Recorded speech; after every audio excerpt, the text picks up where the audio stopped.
This case hits hard. A young man, Colton Shear, lost his life over $20, and a 21-year-old woman, Alexandra, is caught in a nightmare she helped create. Watching her interrogation, you feel the weight of her choices and the tragedy that unfolded. Let's dive into her story and the moment everything changed. Well, no, not necessarily. This is a really ugly interview. I know, but you want me to get you a cup of water, or is that good? No, this you want a fine. Refill? All right, let me grab something. I'll be right back, okay? It's cold in here. You got a jacket or anything? Let me see if we got a blanket. Okay. Thank you. Don't leave me in here forever. I'm coming. This is 21-year-old Alexandra Shrier. Back in 2016, Alexandra was brought in for questioning regarding Never the put the address in his GPS. I guess he drove by my house. I was standing out inside the porch.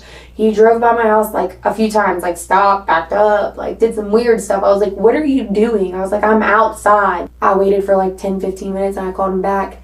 And then I was like, where are you at? He's like, on your road. And I was like, okay, I'm gonna go change. And he's like, okay. And then he pulled up into my driveway. I walked out and I was on the phone with him. I walked out the door. I kicked the door open because you have to kick it to open it. I was on the phone with him and he's like, I'm here. I was like, I know, I see you.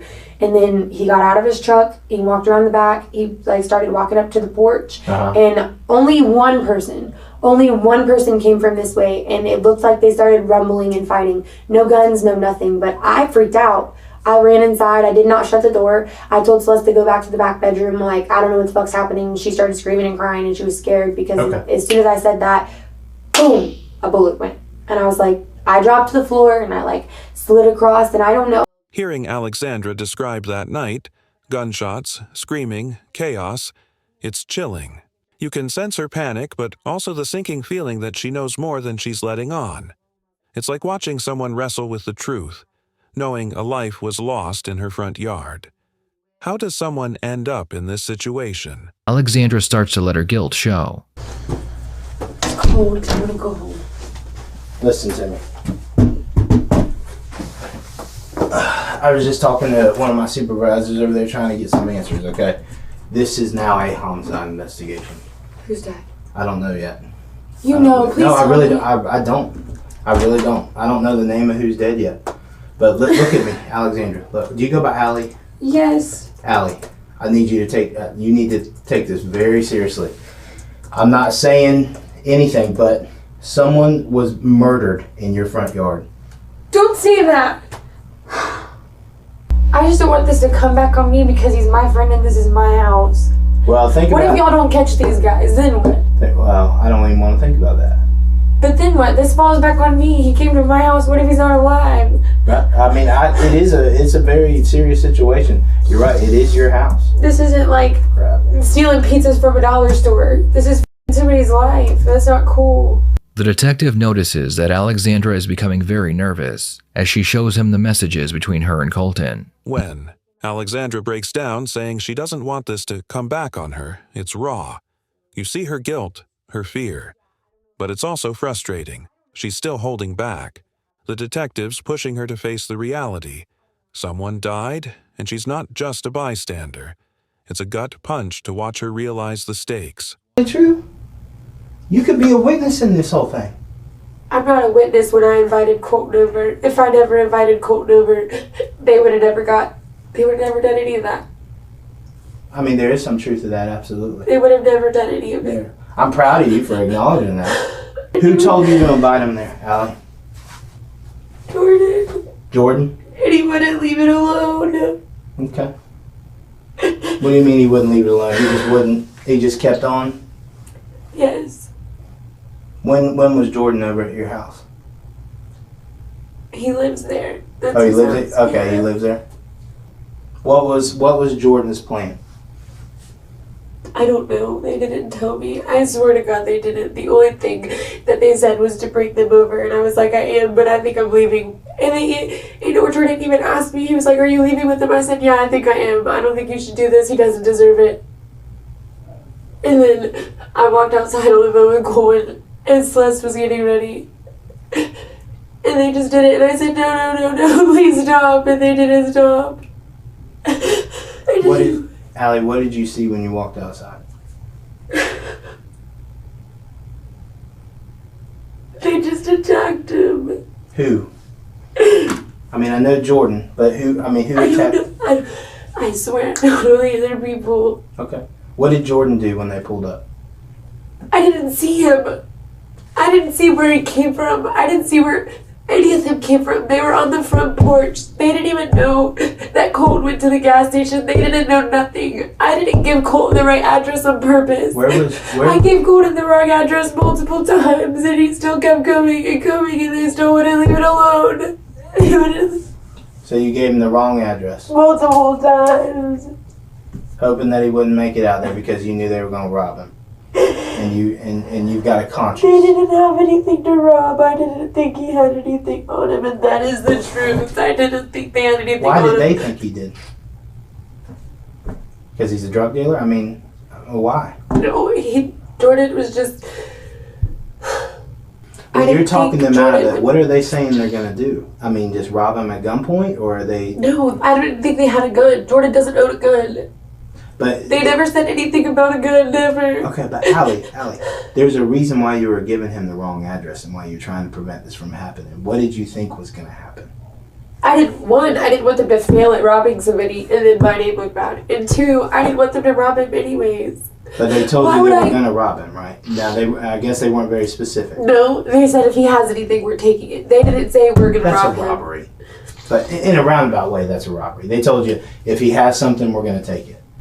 Sure. Did they specifically ask you to call Colton, or did you just because you knew you could get stuff from Colton? No, I called Colton because I wanted to hang out with Colton. But they asked you for someone to invite someone over who had drugs, right? Or that. Yes, and I guess they just assumed that was Colton.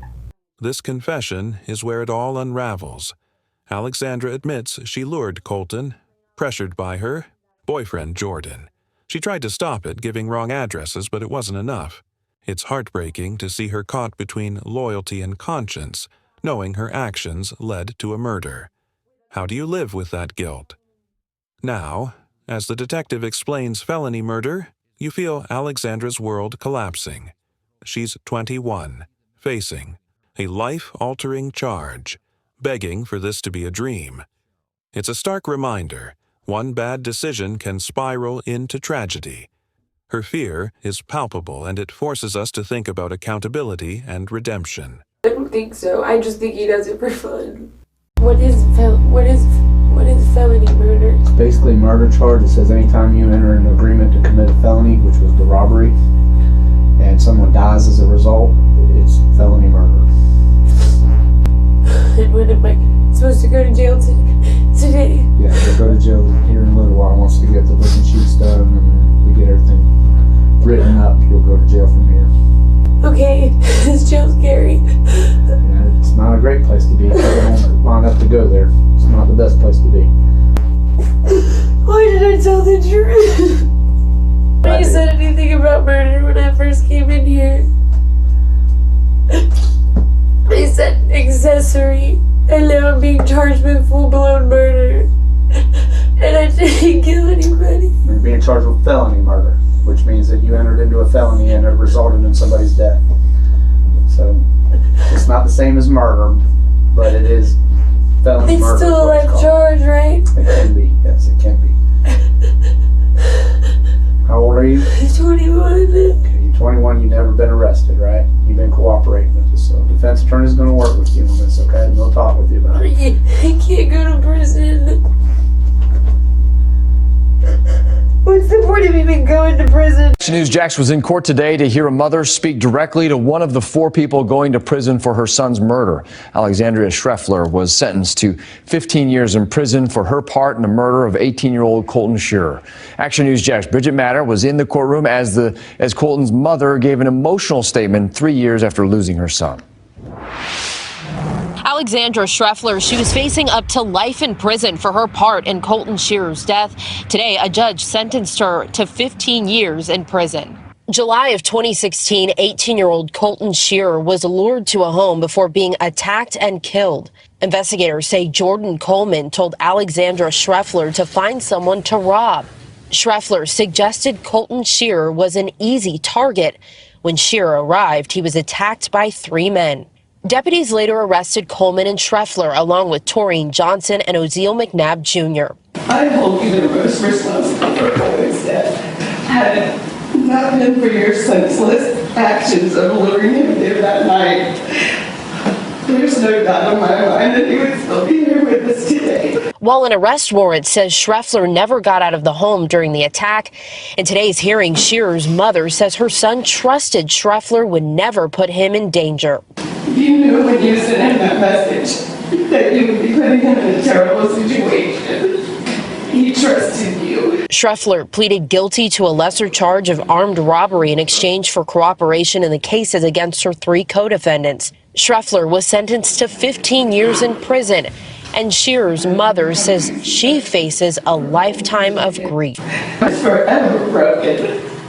I will never be the same person. And while all 4 involved have officially been sentenced today, Colton Shearer's mother says she'll never have true. Hearing Colton's mother speak in court is devastating.